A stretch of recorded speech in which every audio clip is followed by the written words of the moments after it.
എല്ലാവർക്കും അലുസ് നാച്ചുറൽ ലൈഫിലേക്ക് സ്വാഗതം. ഞാൻ ഇന്നിവിടെ തയ്യാറാക്കാൻ പോകുന്ന ചക്കക്കുരു തീയലാണ്. അതിനാവശ്യമുള്ള സാധനങ്ങൾ: ചക്കക്കുരു ചെറുതായിട്ട് ഞാൻ അരിഞ്ഞു വെച്ചിട്ടുണ്ട്. ഒരു 20 ചക്കക്കുരുവാണ് ഞാൻ ചെറുതായിട്ട് അരിഞ്ഞു വെച്ചിരിക്കുന്നത്. 8 പച്ചമുളക്, ചെറിയ കൊച്ചുള്ളിയാണ്, അതൊരു 20 എണ്ണം എടുത്തിട്ടുണ്ട്. മുളക് പൊടി 2 ടേബിൾ സ്പൂൺ, മല്ലിപ്പൊടി 1.5 ടേബിൾ സ്പൂൺ, മഞ്ഞൾപ്പൊടി 1/4 ടീസ്പൂൺ. ആവശ്യത്തിന് പുളി ഞാൻ പിഴിഞ്ഞു വെച്ചിട്ടുണ്ട്. തേങ്ങ ഞാൻ നേരത്തെ തന്നെ വറുത്ത് എടുത്തു വെച്ചിരിക്കുകയാണ്.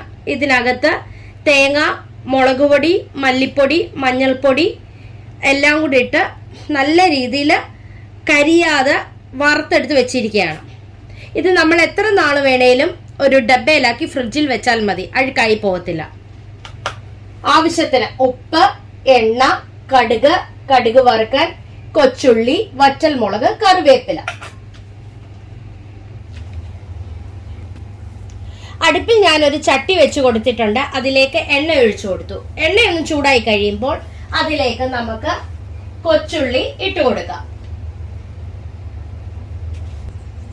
ഇതിലേക്ക് ഞാൻ കൊച്ചുള്ളി ഇട്ട് കൊടുക്കുകയാണ്.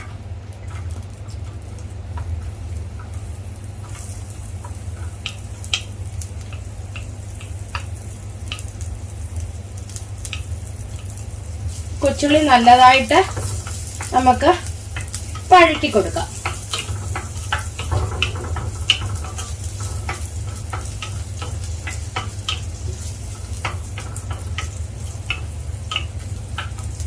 ഉള്ളി ഒന്ന് വാടിക്കഴിയുമ്പോൾ അതിലേക്ക് നമുക്ക് പച്ചമുളക് ഇട്ട് കൊടുക്കാം.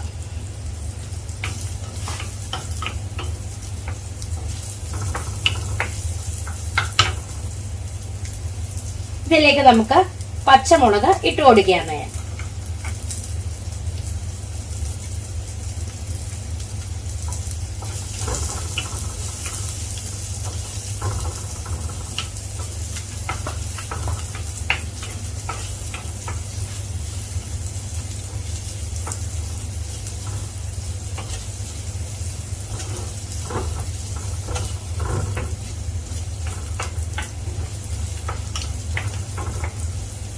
അതിലേക്ക് നമുക്ക് ചക്കക്കുരു ഇട്ട് കൊടുക്കുകയാണ്.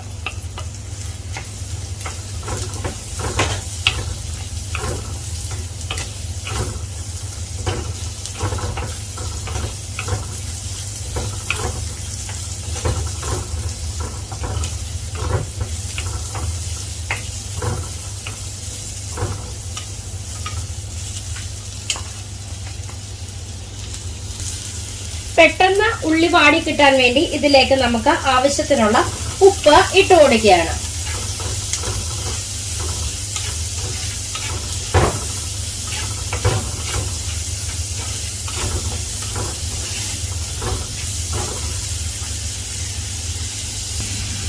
ഇതിലേക്ക് നമുക്ക് മുളക് പൊടി, മല്ലിപ്പൊടി, മഞ്ഞൾപ്പൊടി എന്നിവ ഇട്ട് കൊടുത്തിട്ടുണ്ട്. എല്ലാം കൂടെ ഞാൻ തീ കുറച്ച് വെച്ച് കൊടുത്തിട്ടുണ്ട്. എല്ലാം കൂടി ഇളക്കി യോജിപ്പിച്ചു കൊടുക്കുകയാണ്. പൊടി കരിഞ്ഞു പോകാതിരിക്കാൻ ഇതിലേക്ക് അല്പം വെള്ളം ഞാൻ ഒഴിച്ചു കൊടുക്കുകയാണ്.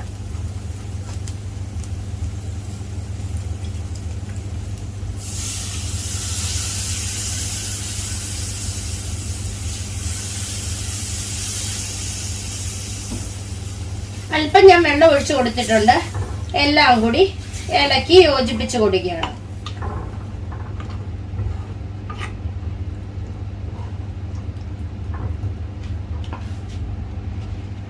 ഞാൻ അടപ്പ് വെച്ച് കൊടുക്കുകയാണ്. അടച്ചു വെച്ച് നമുക്ക് വേവിച്ചെടുക്കാം. ഒരു 10 മിനിറ്റ് കഴിയുമ്പോൾ നമുക്ക് അടപ്പ് തുറന്ന് കഷ്ണം വെന്തോന്ന് നോക്കാം. അടുപ്പ് ഞാൻ മാറ്റി കൊടുത്തിട്ടുണ്ട്. കറി തിളച്ച് വരുന്നുണ്ട്. ഞാൻ തുറന്ന് വെച്ച് സിമ്മയിലാക്കി കൊടുത്തിട്ടുണ്ട്. ഈ സമയം കൊണ്ട് നമുക്ക് ആ വറുത്ത തേങ്ങ നമുക്ക് അരച്ച് ഒരു പേസ്റ്റ് പോലെ ആക്കിയെടുക്കാം. മഷി പോലെ ഞാൻ അരച്ചെടുത്തിട്ടുണ്ട്. ഇനി ഇത് നമുക്ക് കറിയിലേക്ക് ഒഴിച്ചു കൊടുക്കാം. ഞാൻ കറിയിലേക്ക് അരച്ച ആ കൂട്ട് ഒഴിച്ചു കൊടുക്കുകയാണ്. അല്പം വെള്ളം കൂടി നമുക്ക് ഒഴിച്ച് നമുക്ക് ഇതിലേക്ക് ഒഴിച്ചു കൊടുക്കാം. മിക്സിയുടെ കപ്പിൽ അല്പം വെള്ളം കൂടെ ഒഴിച്ച് ഞാൻ ഇതിലേക്ക് കൊടുക്കുന്നുണ്ട്. എന്നിട്ട് എല്ലാം കൂടെ ഇളക്കി യോജിപ്പിച്ച് കൊടുക്കുകയാണ്. എന്നിട്ട് അതിലേക്ക് നമുക്ക് ഇതിനകത്ത് ആവശ്യമുള്ള പുളി പിഴിഞ്ഞത് ഞാൻ ഒഴിച്ചു കൊടുക്കുകയാണ്.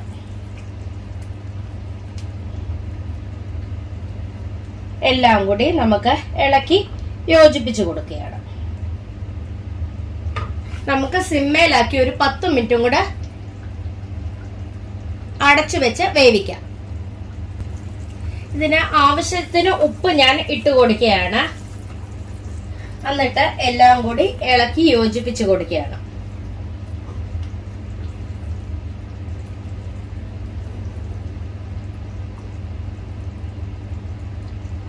ഒരു 10 മിനിറ്റ് കഴിയുമ്പോൾ നമുക്ക് തീ ഓഫാക്കി കൊടുക്കാം.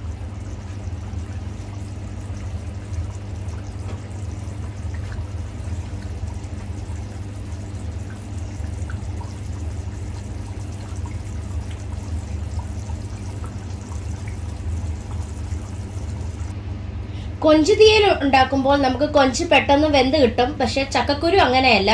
ചക്കക്കുരു നല്ലതായിട്ട് വെന്ത് കിട്ടിയാലേ കറിക്ക് ടേസ്റ്റ് ഉണ്ടാകുകയുള്ളൂ. അതുകൊണ്ട് ചക്കക്കുരു വെന്ത് കഴിഞ്ഞിട്ടേ നമുക്ക് തീ ഓഫാക്കി കൊടുക്കാം.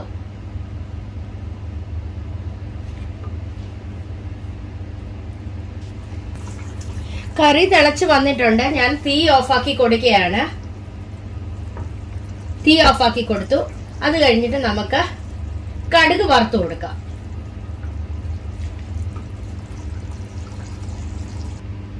ഞാൻ ചെറിയൊരു പാത്രം അടുപ്പിൽ വെച്ച് കൊടുത്തിട്ടുണ്ട്.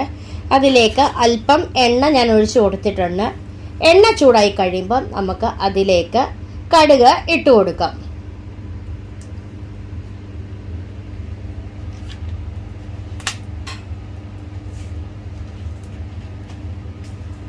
അല്പം നമുക്ക് കടുക് ഇട്ട് കൊടുക്കാം.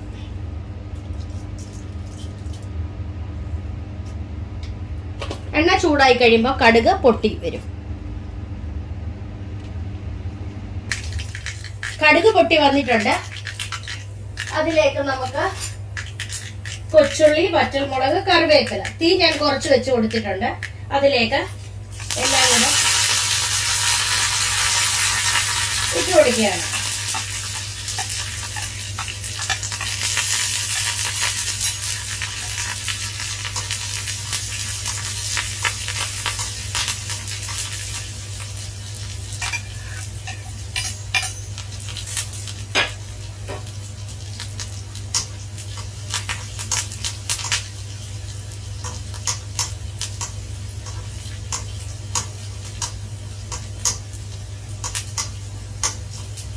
ചെറിയൊരു ബ്രൗൺ കളറായി കഴിയുമ്പോൾ നമുക്ക് ഈ കടുക് വറുത്തത് ചക്കക്കുരു തീയലിലേക്ക് ഒഴിച്ചു കൊടുക്കാം.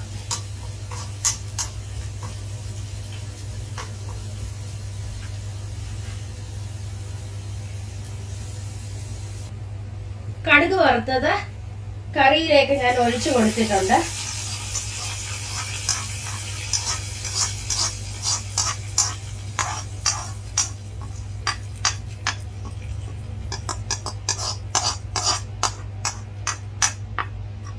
എല്ലാം കൂടി ഇളക്കി യോജിപ്പിച്ച് കൊടുത്തിട്ടുണ്ട്. ഇനി നമുക്ക് സെർവിംഗ് പ്ലേറ്റിലേക്ക് മാറ്റാം. അങ്ങനെ നമ്മുടെ ചക്കക്കുരു തീയൽ തയ്യാറായിട്ടുണ്ട്. ഞാൻ സെർവിംഗ് പ്ലേറ്റിലേക്ക് മാറ്റി. എല്ലാവരും ഒന്ന് ട്രൈ ചെയ്ത് നോക്കണം. ഇഷ്ടപ്പെടുകയാണെ ലൈക്ക് ചെയ്യുവാനും ഷെയർ ചെയ്യുവാനും കമന്റ് ചെയ്യുവാനും സബ്സ്ക്രൈബ് ചെയ്യാനും മറക്കല്ലേ. Thank you.